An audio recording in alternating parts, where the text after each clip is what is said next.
Bismillahirrahmanirrahim. Alhamdulillahirabbil alamin wa bihi nasta'in ala umuri din. Wal 'aqibatu lil muttaqin wa la 'udwana illa 'alal zalimin. Wa la 'udwana illa 'alal zalimin wa la 'udwana illa 'alal zalimin.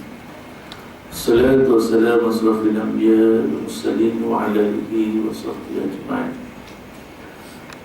Subhanaka la ilma lana illa ma 'allamtana innaka antal alimul hakim. Allahumma rabbi yassir wa la tu'assir wa rabbi zamin bil halil karim. Allahumma aghnina bil 'ilmi, ya Allah, kayakanlah kami sekalian yang hadir, khususnya jemaah qaryah Surau Al-Kautsar ini, ya Allah. Kayakanlah kami bil ilmi, dengan ilmu pengetahuan. Wa zayyinna bil hilmi, hiasilah diri kami dengan kelembutan, dengan kesopanan, sebagaimana telah diteladankan oleh baginda Rasulullah sallallahu alaihi wasallam. Hiasilah diri kami dengan sifat lemah lembut ini, ya Allah. Wa aqimna bil taqwa, muliakanlah kami dengan jalan taqwa. Kami mungkin mulia di kalangan manusia, tuan-tuan. Kami mungkin mulia di kalangan manusia, di sisi manusia, ya Allah. Tapi kami bimbang kami tidak mulia di sisimu. Maka muliakanlah kami di sisimu dengan jalan taqwa. Ujamilna bil afiyah, cantikkan diri kami, cantikkan tubuh badan kami, jasmani kami bil afiyah, dengan kesehatan. Itulah secantik-cantik jasad diri kami, ya Allah.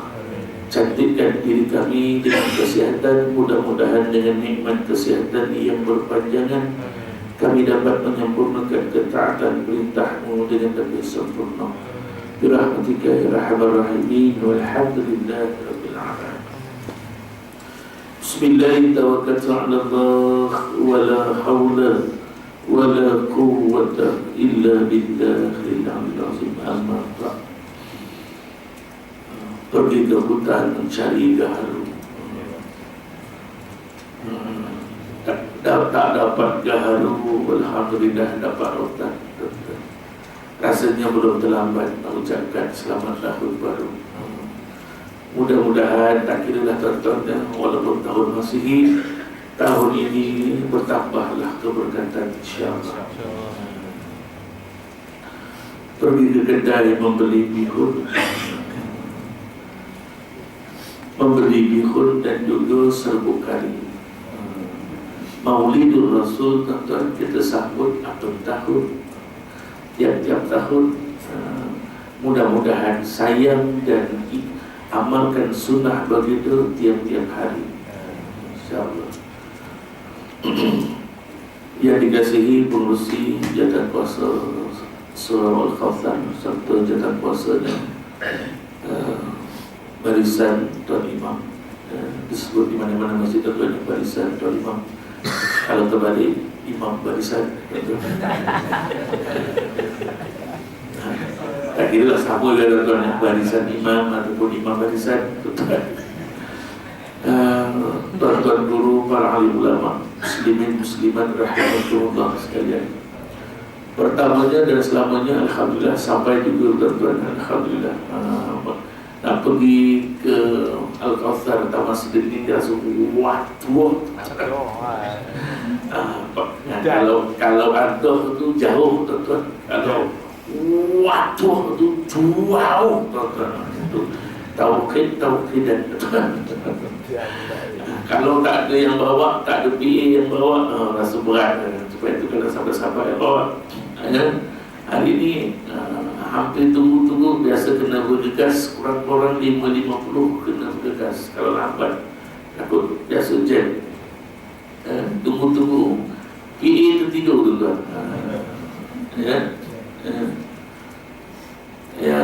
Yang alhamdulillah ada PI, pesanan isteri. Pesanan isteri. Tak pula bang dah janji, kesian bulan lepas tak dapat pergi. Hantar juga, itulah pengorbanan seorang zaujah, seorang istri tuan-tuan. Itu yang tak sanggup nak tambah lagi tuan.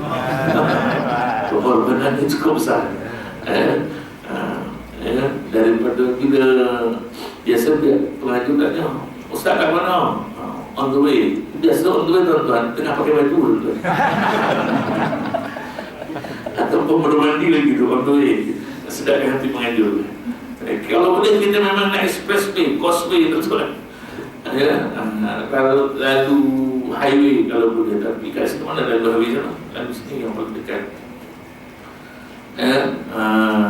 Satu kadang-kadang syarikat kontraktor pembinaan atau time sesak tu lah.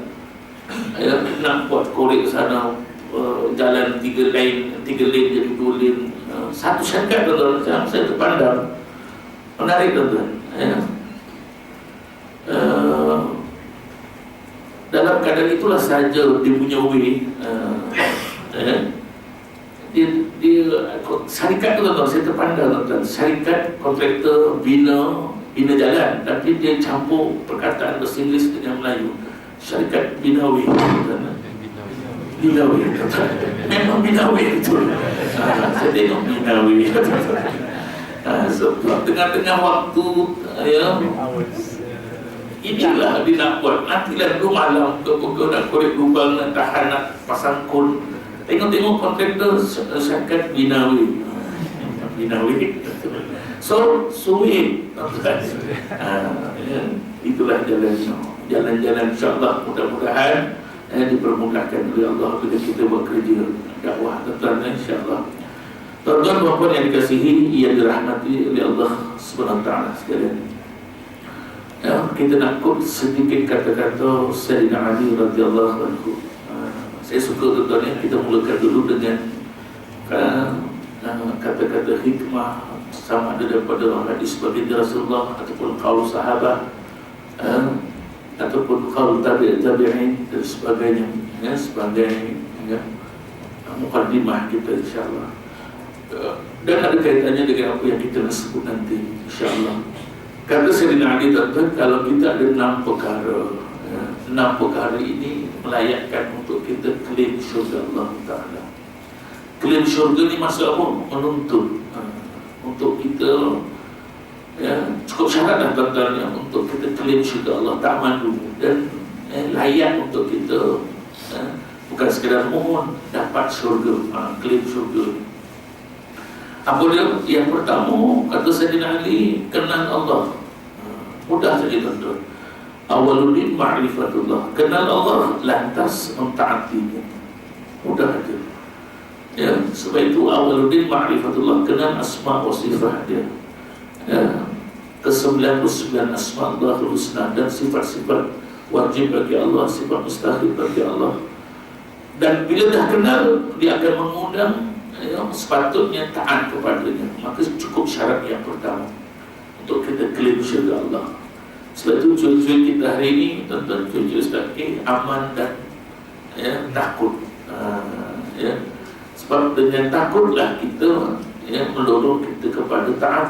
Sebab itu Dr. Yusuf Qardawi pun sebut syarat untuk ibadah, pekerjaan kita menjadi ibadah ada 4. Pertama at-ta'ah, taat tuan-tuan. Kemudian yang kedua mahabbah, sayang. Yang ketiga al-khauf, takut dan harap. Al-khauf wal raja, kena ada takut baru boleh mendatangkan untuk kita menjadi ibadah. Sembahyang buat dengan ilmu, masuk sembahyang dengan ilmu, buat dengan takut, keluar dengan harap. Kan cantik itu, ulama dah susun. Sembahyang masuk dengan ilmu, buat dengan takut, kita lalai, Allah tak terima, keluar dengan harap, Assalamualaikum warahmatullahi wabarakatuh, harap-harap Allah terima. Dan yang keempat, tazallul, rasa rendah, rasa kita. Maka takut ini juga disebut oleh Sayyidina Ali juga, ciri-ciri orang yang bertakwa, al-khauf minal jalil, takut kepada orang pihak yang maha agung, maha berkuasa. Waridha bil qalil wa amalu bil tanzil wa istidda' bi yaumir rahim. Wa istidda' bi yaumir rahim. 4 itu syarat yang bertakwa. Maka tentunya bila kita kenal Allah, maka tak lantas bersegera mentaatinya. Taat ada dua, taat melaksanakan perintahnya, taat meninggalkan larangannya. Ya, jangan satu dia taat melaksanakan perintah saja, tapi tak taat meninggalkan larangan Allah. Yang kedua, kenal syaitan. Dia punya antagonis dia, protagonis ada, antagonis dia, ada dia punya pertentangannya. Kenal Allah, lantas mentaatinya. Kata Sayyidina Ali, syarat untuk kita klaim layak untuk klaim syurga Allah. Yang kedua, kenal syaitan, lantas mengingkarinya. Jangan terbalik, kenal syaitan mentaatinya, kenal Allah mengkufurinya. Terbalik pula. Maka kita kenal syaitan, lantas kita mengingkarinya, jangan mentaatinya. Syaitan minal jinnati wan nas, daripada bangsa jin dan manusia.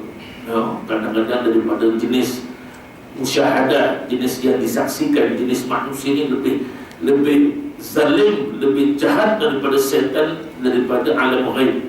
Dan syaitan boleh jadi daripada dua alam ghaib ataupun alam musyahadah. Alam musyahadah ni manusia, alam ghaib daripada jenis bangsa jin yang merasuk, yang mengganggu manusia. Itu kita bacakan ayat kursi, insyaAllah lari dia.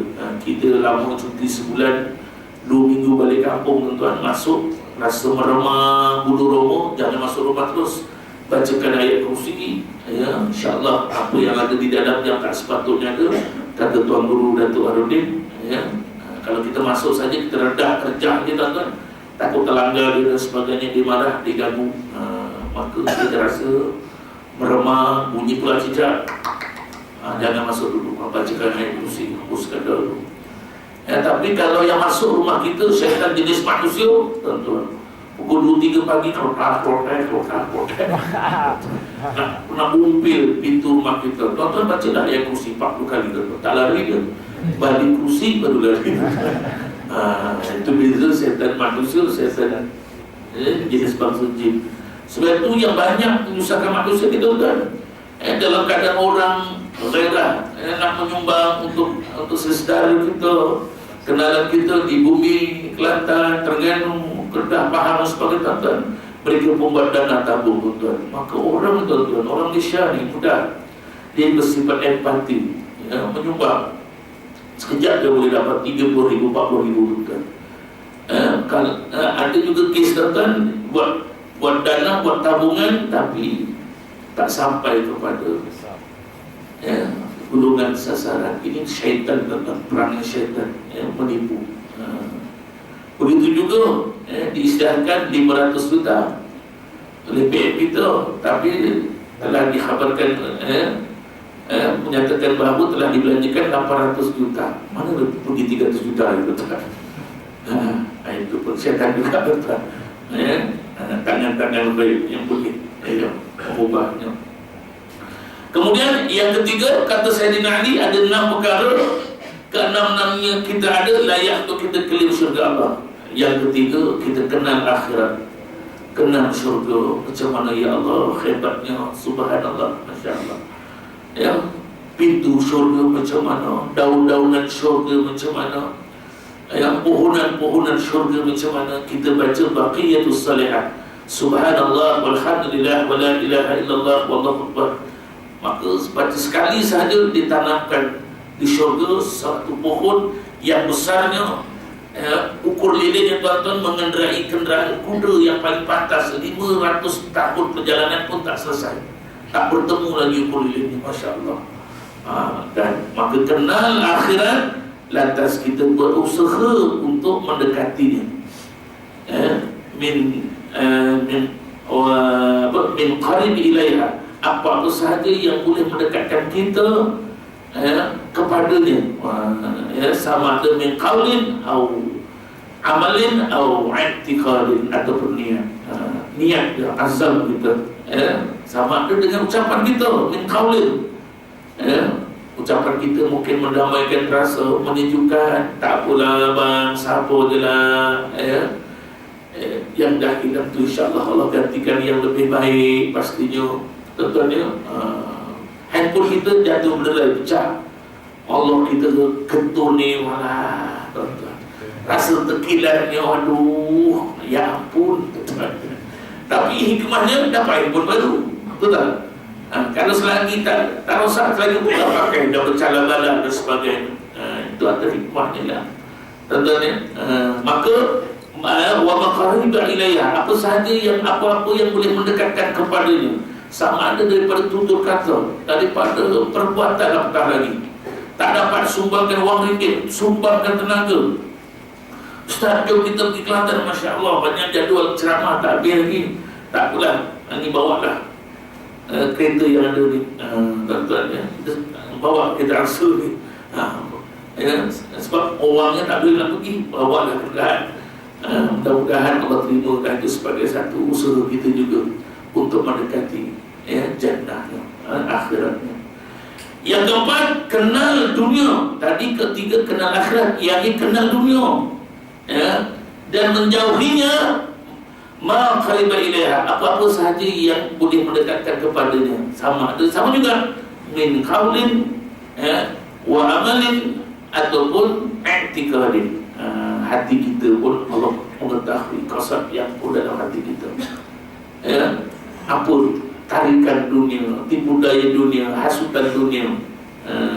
Dan yang keenam, yang kelima, kenal kebaikan, lantas kita bersegera melaksanakannya. Kita kenal kan kebaikan salat berjamaah di Surau Al-Kausar, di Masjid Ar-Rahimiyah dan sebagainya. Tapi hujan sedikit, alamak, kereta baru basuh. Biasa ujian orang yang basuh kereta gitu lah. Allah, bau kereta baru basuh, sayang, terbayang RM10, RM12 basuh kereta siap vacuum tu tuan-tuan, siap wax sekali, RM30, hujan pula. Tak pula, esok boleh lagi. Tapi kita tak ada kekuatan, tak ada rezeki untuk melaksanakannya. Sebab itu kita mohon pada Allah, Allahumma arinal haqqa haqqan warzuqna ittiba'ah, rezekikan untuk ittiba', untuk melaksanakannya. Dan kenal kejahatan, kenal kejahilan, kenal kebatilan. Kita kenal tuan-tuan, tapi nak mengelakkannya, aduh, wabut. Abut tu berat, berobuat tuan-tuan. Itu tauhidnya berat nak tinggalkan tuan-tuan. Ya. Waril batilan batilan warzuqna ijtinabah, rezekikanlah untuk kami ijtinabah, ya, meninggalkannya. Ya, mohon pada Allah Ta'ala. Maka keenam-enamnya ada, insyaAllah mudah-mudahan ya, layaklah untuk kita kelima syurga Allah, selamat ya, lari daripada azab siksa Allah Ta'ala. Ya, kalau tahun ini 2012 kita azam buat yang pertama tuan-tuan, selesai. Tahun 2016 buat yang kedua, 2017 buat yang ketiga, 2018 buat yang keempat, 2019 buat yang kelima, 2020 vision 2020 tercapai kita vision til jannah, insyaAllah. Itu yang lebih sempurna wawasan kita. Kata ulama wawasan akhirat. Kata Imam Hasan Al-Basri, apa masa depan umat Islam? Kematian. Maka wawasan kita akhirat. Sebab lepas 2020 tinggal 5 tahun lagi, what's next? Apa lagi?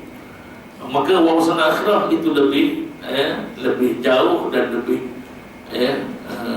bukan lebih jauh, lebih dekat tuan-tuan ya, dan lebih tepat, dekat dan tepat, insyaAllah. Jadi kita sambung Minhajul Abidin, jalan-jalan minhaj, manhaj ataupun uslub golongan orang-orang yang abid, ahli ibadah, yang mudah-mudahan kita termasuk golongan. Apabila kita telah alim, maka kita masuk golongan abid, insyaAllah tuan-tuan.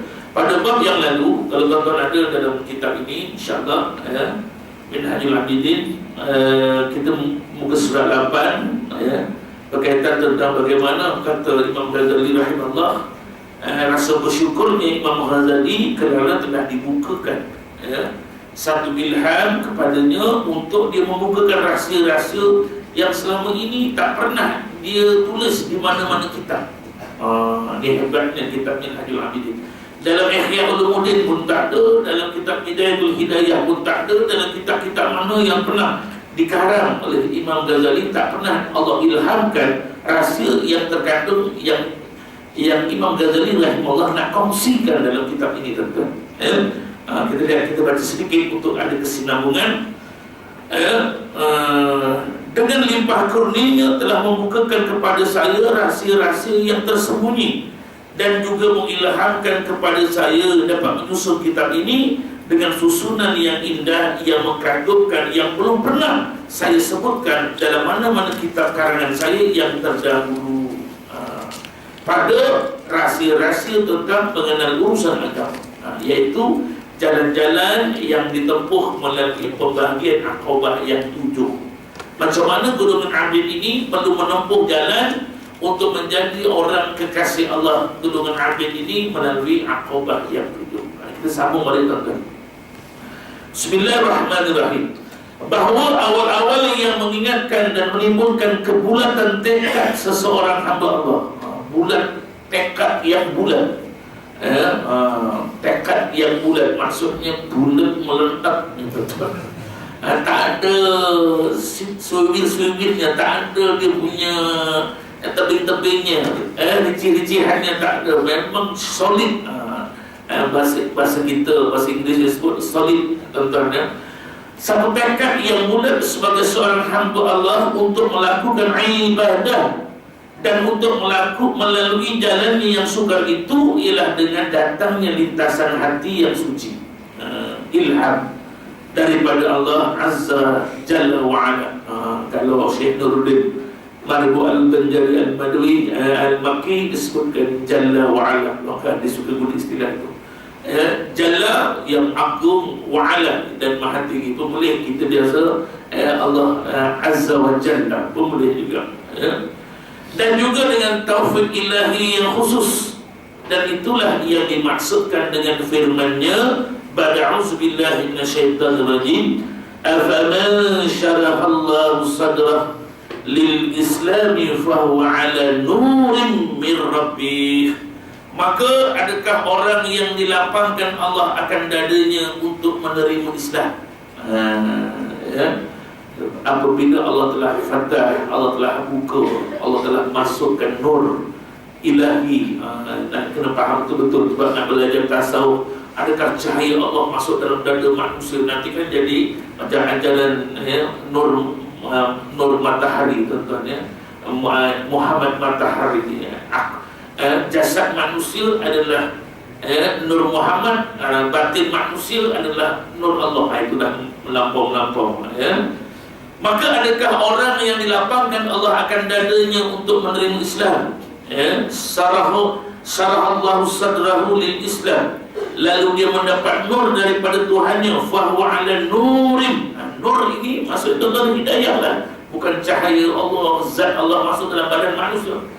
Sebab itu kalau kita baca, itulah gurunya adalah syaitan. Kalau kita hanya baca kitab, maka kena berguru dengan talaqi musyafahah, dengan daurah kitab, dengan guru-guru yang mursyid. Nurim min rabbihi, cahaya daripada, nur daripada Tuhannya, sama, yakni sama dengan orang yang keras hati. Dah dapat cahaya Allah, nur hidayah Allah, takkanlah masih keras hati. Itu maksudnya, tuan-tuan. Maka ditegaskan lagi oleh baginda Rasulullah sallallahu alaihi wasallam sebagai sahibus syari', yang memiliki syariat Allah, maksudnya yang memahami. Sahibus syari', yang memiliki syariat Allah, kerana apa-apa yang disyariatkan oleh baginda Rasulullah sallallahu alaihi wasallam itulah juga yang disyariatkan oleh Allah Taala.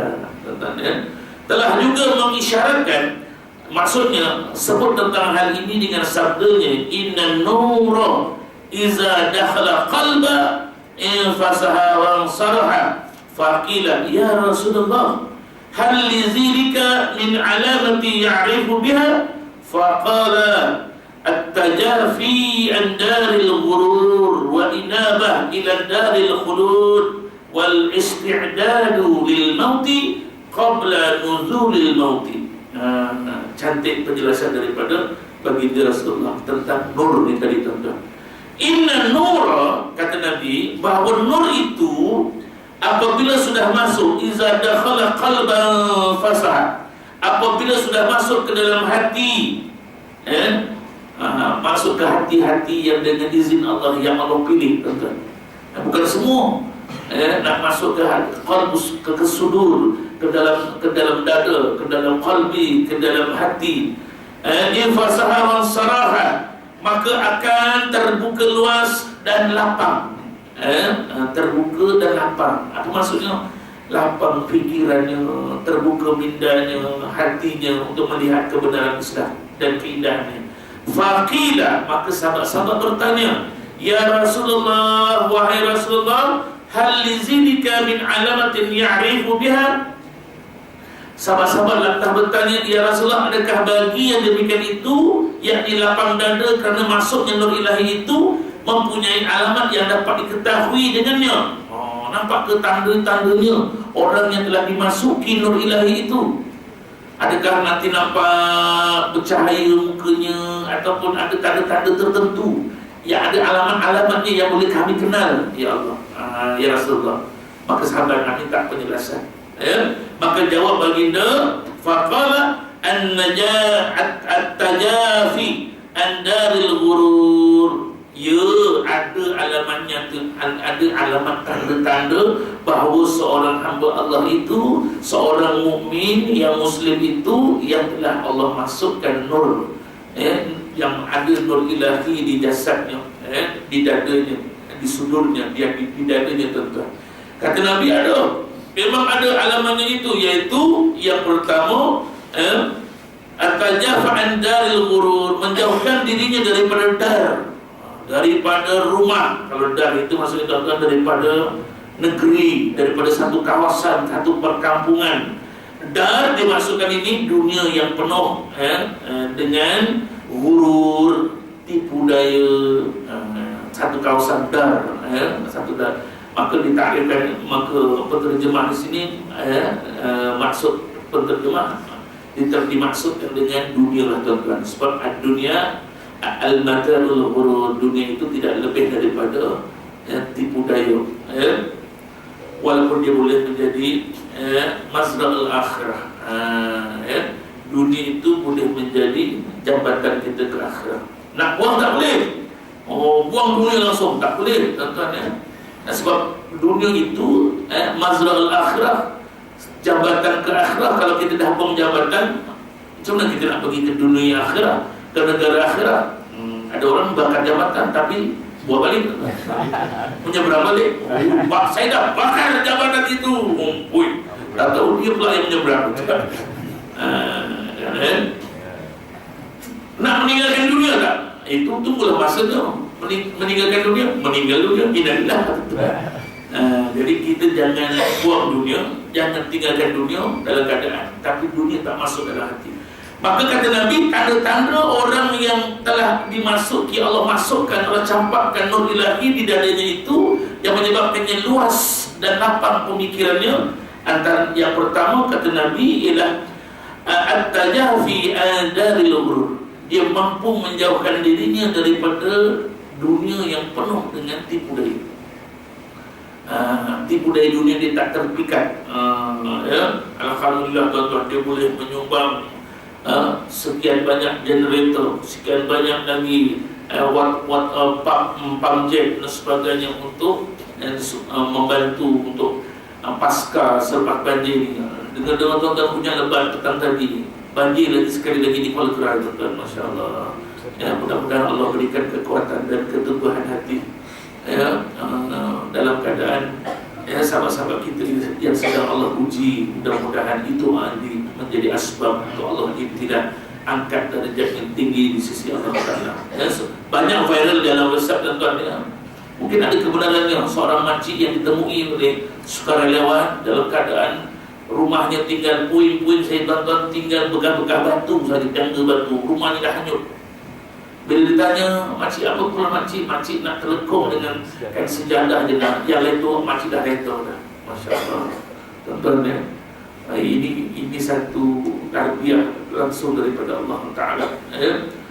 Kemudian yang kedua, wal inabah ila daril khulud, apabila dia telah mampu menjauhkan daripada tipu daya kepalsuan dunia itu, dan dia wal inabah ila daril khulud, dia kembali ke negeri akhirat yang kekal, daril khulud, dar yang khalidina, yang kekal selama-lamanya, yang khalid, kekal. Tapi khalid yang kat dunia tak kekal.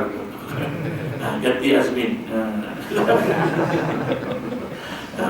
Manusia tak mampu kekal, tuan. Walaupun sebab dia hamba dia Abdul Khalid. Wal istidad, yang ketiga syarat dia, bukan syarat, alamat-alamat, tanda-tanda orang yang Allah dah campakkan nur ilahi. Wal istidad lil maut qabla nuzulul maut, dan serta orang itu tanda-tandanya, kata Nabi, bersiap sedia mencari bekalan untuk mati sebelum tibanya ajalnya. Cantik katanya. Dalam keadaan orang itu tahu kullu nafsin za'iqatul maut, tapi dia dah bersedia, bukan bersedia dalam arti kata fizikal, menyediakan kain kafan dan sebagainya seperti yang dilakukan oleh Imam Ghazali. Dah tahu dah tanda-tanda akhir sebelum kematian dan sebagainya. Tapi bersedia pada maksud menyediakan bekalan-bekalan, sebab dunia ini hanya persinggahan untuk mencari bekalan, bekalan-bekalan sebelum ajalnya. Maka disyarahkan lagi tasrih pada footnote di bawah tu, tuan-tuan. Kalau tuan-tuan yang ada buku Minhajul Abidin ini, nomor 6 dia punya footnote dia, sabda baginda Rasulullah sallallahu alaihi wasallam, al-kaisu man dana nafsahu wa amila lima ba'da al-maut. Al-kaisu man dana nafsahu, orang yang bijaksana, bijak di sana, ialah man dana nafsahu, ialah sesiapa yang dapat menundukkan nafsunya, wa amila lima ba'dal maut, dan beramal untuk mencari bekalan selepas mati. Hadis sahih riwayat At-Tirmizi, Ibnu Majah wa Ahmad wa Al-Hakim. Apabila terlintas nur ilham, maksudnya ilham ilahi di hati seseorang hamba Allah yang terpilih tadi, apabila telah ternampak tanda-tanda, alamat-alamat orang yang dapat nur ilahi di dadanya, maka mula-mula sekali dia akan berkata kepada dirinya, kata Imam Ghazali, tuan-tuan, bahawa aku mendapati diriku ini dikurniakan nikmat dengan berbagai-bagai kenikmatan. Allah, tuan-tuan, dia tak rasa kehilangan harta benda. Kereta asalnya, tuan-tuan, kita parking cantik-cantik, tiba-tiba dengan asbab banjir menjadi bertingkat-tingkat, tuan-tuan. Kereta beralah-alah. Bukan setakat kereta, rumah pun bertindih-tindih. Benarlah kata pepatah, yang kaya tidak semestinya di atas, yang miskin tidak semestinya di bawah. Tiba-tiba rumah papan, rumah orang miskin, tuan-tuan, hanyut, tiba-tiba berada di atas punggung banglo mewah, tuan-tuan. Orang kaya pening kepala, tuan-tuan. Sekarang orang miskin sudah di atas, tuan-tuan. Itu semua kerja Allah, tuan-tuan. Sifat irada Allah. Sebab itu kita kena kenal sifat Allah. Bila Allah berkehendak saja, tuan-tuan, jadi kun fayakun. Sifat Allah. Manusia nak membina binaan makan tahun, tapi Allah nak menghancurkan sekejap je, tuan-tuan. Allah turunkan air saja.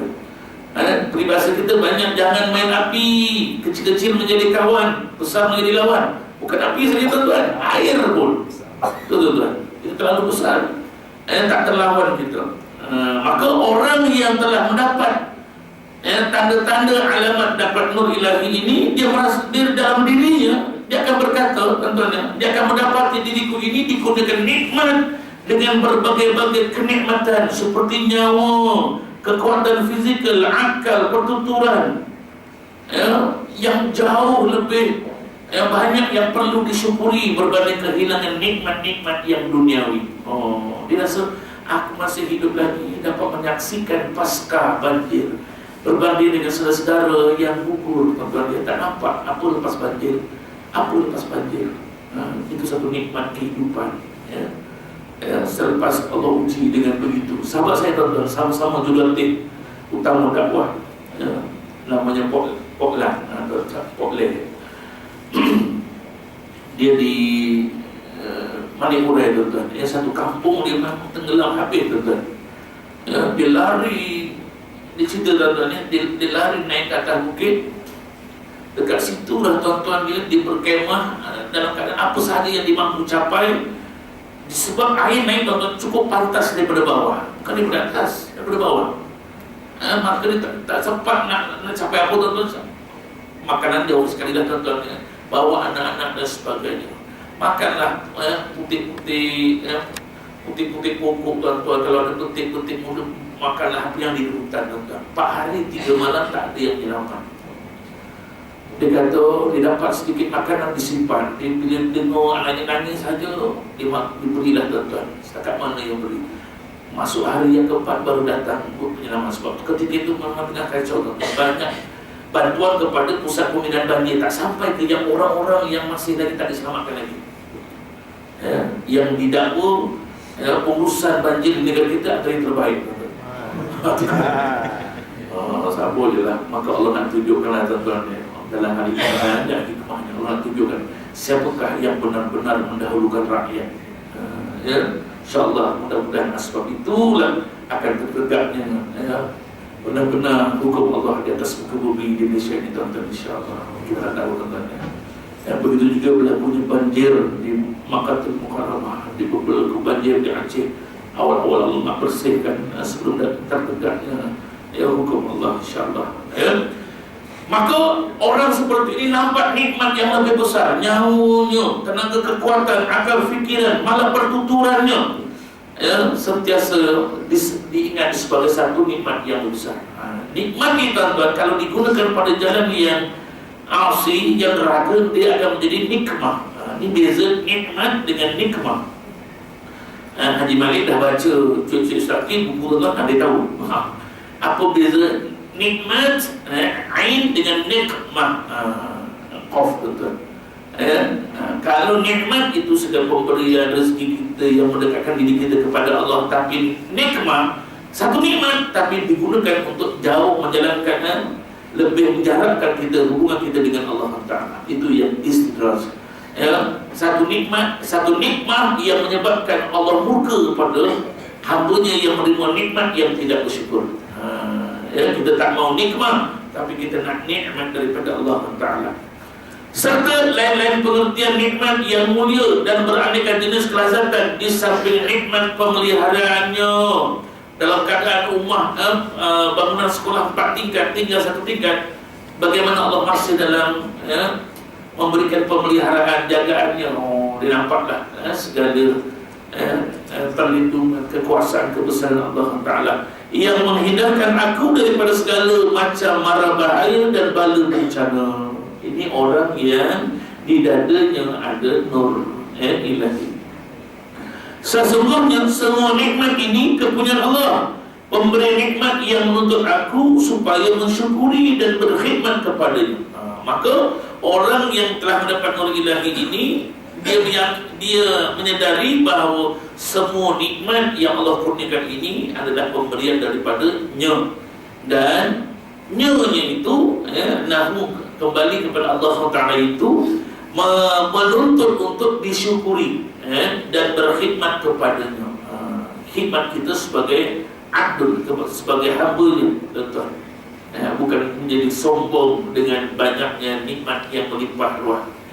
Maka kiranya aku lupa daripada limpahan nikmat itu tanpa bersyukur, nescaya Allah akan menghilangkan kurniaan nikmatnya itu daripada aku, dan akan menimpakan akan daku rasa kekerasan, azab dan siksanya kerana murka Allah. Itulah yang menjadi nikmat yang bertukar menjadi nikmah, menjadi kemurkaan kerana kita tidak bersyukur kepada Allah Ta'ala.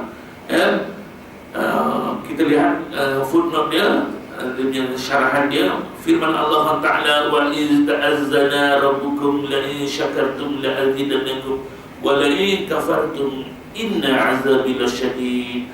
Sesungguhnya jika kamu bersyukur, niscaya aku akan tambah nikmatku kepada kamu, dan sesungguhnya jika kamu kufur, ingkar nikmatku, menyeleweng, sesungguhnya azabku amatlah keras, amatlah pedih. Ini termasuklah jenis-jenis kufur. Kufur terbahagi kepada 2 kufur yang boleh mencampakkan akidah seseorang, mengeluarkan daripada Islam, oleh auzubillah, kufur hakikat, tuan-tuan.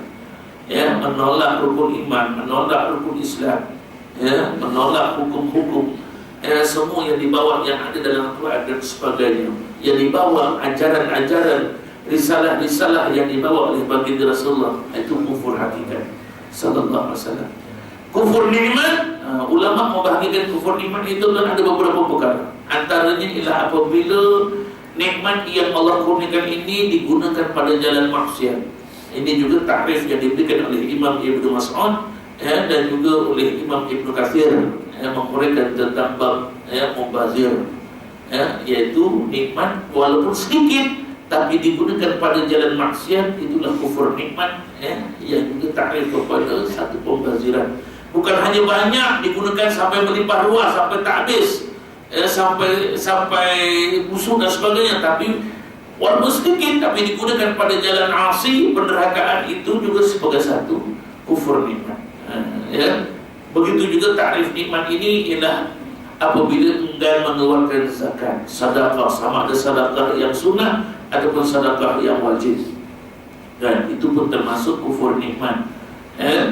Dan juga digunakan nikmat itu dalam keadaan tidak disyukurinya, itu bersatu kufur nikmat. Alangkah banyak nikmat Allah atasku, kata Imam Ghazali rahimahullah. Sesungguhnya selain daripada itu, Dia telah mengutus kepadaku seorang Rasul yang diperkuatkan dengan mukjizat-mukjizat yang luar biasa.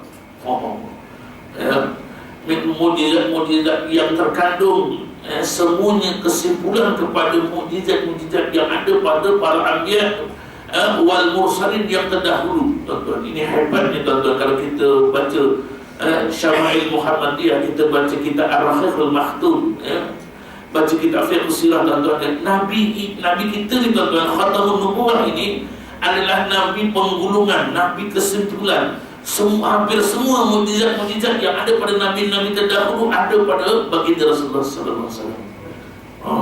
Banyaklah tuan-tuan, Nabi ada Nabi yang paling handsome, Nabi Yusuf. Nabi Muhammad lagi handsome daripada Nabi Yusuf AS. Nabi yang wangi suara yang merdu, Nabi Daud. Nabi Muhammad lagi merdu suaranya daripada Nabi Daud AS. Nabi yang mampu berbicara, memahami bahasa binatang, Nabi Sulaiman. Nabi Muhammad pun mampu berbicara dan mampu untuk memahami bahasa binatang. Apalagi itu, semua ada pada Nabi Muhammad sallallahu alaihi wasallam. Kalau orang yang diutuskan, orang yang begitu hebat seperti ini untuk menjadi pembimbing dan penyelamatnya, tidak bersyukur, tidak gembira dengan aku utuskan mereka, maka dia orang yang kufur. Sebab ini satu perintah langsung daripada Allah Ta'ala dalam surah Yunus ayat 58, Kul bifadlillahi wa birahmatihi fabizalika falyafrahu, kata Allah. Dengan katakanlah ya Muhammad kepada kaummu dengan sebab kelebihan-kelebihanmu itu, wa birahmatihi, dengan sebab rahmat yang kau bawa dengan daripada aku, wa ma arsalnaka illa rahmatan lil alamin, fa bizalika, yang demikian itu aku utuskan kau kepada mereka, falyafrahu, hendaklah mereka gembira. Tuan-tuan, ini menjawab langsung tohmahan orang yang kadang-kadang budak-budak kita, tuan-tuan, yang tak masak lagi tengok teredar di WhatsApp, di Telegram dan sebagainya, siapa sambut Maulidul Rasul itu amalan orang Kristian, seolah-olah nak meraihkan hari keputraan Isa Al-Masih. Wala'azbillah.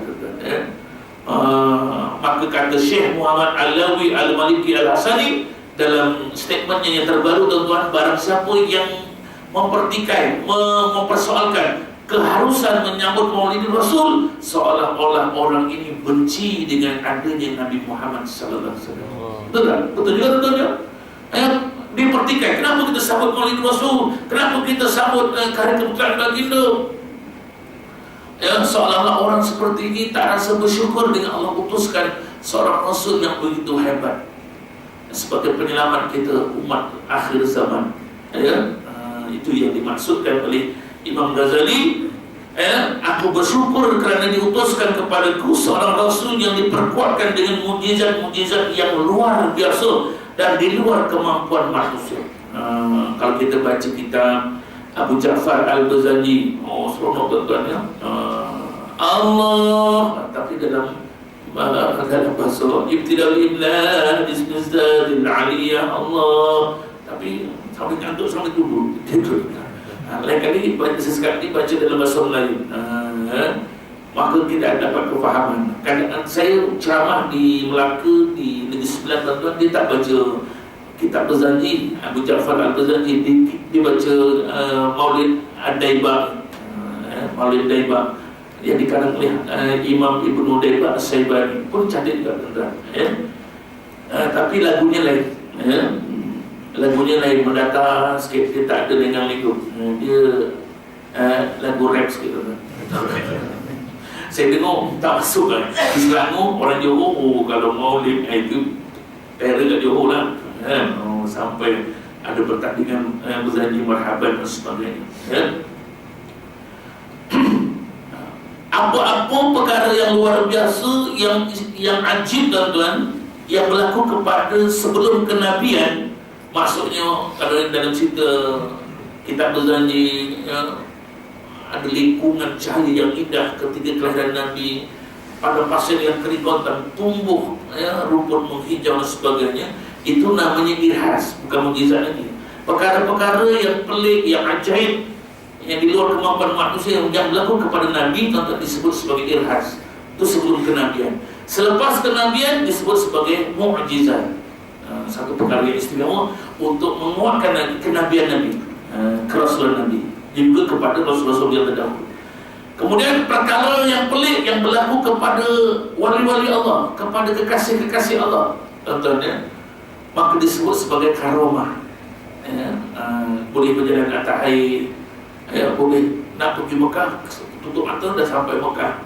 Belum betul tak boleh berlaku, tak mustahil, itu karomah. Perkara yang pelik pula berlaku kepada manusia biasa, kita ni, tuan-tuan, yang bahagia besar, Masya Allah, dalam keadaan dia boleh selamat lagi, dalam keadaan tak terfikir boleh selamat. Itu namanya al-ma'unah, ma'unah, tuan-tuan. Ma'unah ni pertolongan kepada manusia biasa yang Allah berikan kerana yang Allah nak selamatkan dia, tuan-tuan. Ma'unah. Tapi kalau dah diselamatkan, duduk dekat masjid, makan minum kat masjid, tapi suruh solat berjamaah selama dia merokok, itu mala'unah. Itu beza ma'unah dengan mala'unah. Mala'unah itu tak bersyukur. Saya sentuh, saya cuit dalam tujuan hari ini, tuan-tuan. Ada, tuan-tuan, sahabat saya suka relawan, Ustaz, duduk kat masjid dan sebagainya, suruh berjamaah selama dia rokok dari depan-depan. Makan minum tidur kat masjid, oh tak tahu mana ada gini-gini, tuan-tuan. Mungkin jenis yang macam tadi lah, bukan? Bukan barisan imam yang suara kita tuan-tuan. Kemudian perkara yang pelik yang berlaku kepada orang yang fasik dan orang yang kafir. Saya ulang balik, tuan-tuan, ya. Perkara pelik berlaku sebelum kenabian disebut irhas. Selepas kenabian mukjizat. Kepada wali-wali Allah karamah. Kepada orang biasa ma'unah. Kepada orang-orang fasik, orang-orang kafir, orang Islam yang fasik ataupun orang kafir disebut sihir. Perkara itu dengan bantuan syaitan, dengan perkara-perkara black magic dan sebagainya. Okey, kita sambung balik, tuan-tuan. Rasulullah SAW itu telah memberitahu kepadaku bahawa aku mempunyai hanya satu Tuhan yang Maha Agung, sebutannya yang Maha Kuasa, yang Maha Mengetahui, yang Maha Hidup, yang Maha Mutlak. Kehendaknya lagi bersifat dengan berkata-kata yang memerintah pekerjaan ma'ruf dan melarang pekerjaan mungkar. Indah, tuan-tuan, kata-kata Imam Ghazali. Dia tak sebut kami. Sebab kalau kita kami ni, tuan-tuan, kadang-kadang kita asyik baca kami saja, engkau dah yang itu dan sebagainya, kita tak rasa diri kita. Maka Imam Ghazali gunakan kata-kata yang indah, tuan-tuan. Aku telah diutuskan kepadaku. Seolah-olah Imam Ghazali ini hidup pada zaman Nabi, tuan-tuan. Maksudnya rasa syukurnya, rasa indahnya apabila kita ni, tuan-tuan, apabila kita merasakan diutuskan seorang Rasul. Bukannya kami, kita semua. Kadang-kadang bahasa kita, kami ni tak merasa lagi. Sebab itu bila saya buat camp, jangan asyik baca Allahumma ghfir lana zunubana, ya Allah ampunkanlah dosa-dosa kami. Baca Allahumma ghfirli, dosa-dosaku, dosa kami. Kau mungkin dosa, kau mungkin dosa, aku dosa juga, tapi tak rasa dia itu berdosa. Kan? Sebabnya tuan-tuan, maka apabila baca Allahumma ghfirli Allahumma ghfir lana zunubana wa liwalidayna wa liwalidayya warhamhuma, maka bila sampai cuba baca baca doa untuk ibu bapa, untuk baca sendiri. Saya yang Melayunya boleh lah Ustaz, yang Arabnya tak tahu. Sebab saya selalu aminkan aja. Maka kita baca dalam bahasa Arabnya Allahumma fir